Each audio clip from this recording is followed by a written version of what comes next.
Michael Sager, inalala ang nakakakilig na experience niya nang makita niya si Jillian Ward sa Mars Pamor, noon. Tumatak ng gusto kay Michael Sager ang naging first meetup nila ng star of the new gen na si Jillian Ward.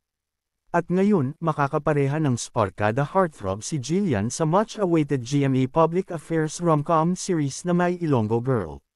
Sa panayam ni Michael sa 24 na oras, inamin niyang kinilig siya nang bigyan siya ng advice noon ng kanyang leading lady nang mag-guest sila sa Mars Pamor. My first guesting on TV, when I first started, was with Jill sa Mars Pamor.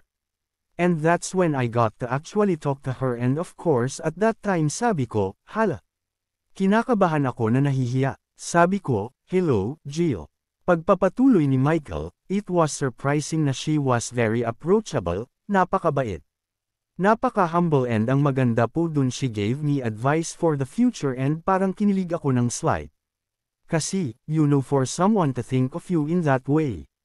At dahil sa team up nila sa My Ilonggo Girl, nagiging bukas na sila sa isa't isa na pag-usapan ang ilang personal na bagay tulad na lang ng eye-open up ni Michael kay Jillian ang isang bagay na dapat ay improve ng kanyang kapareha.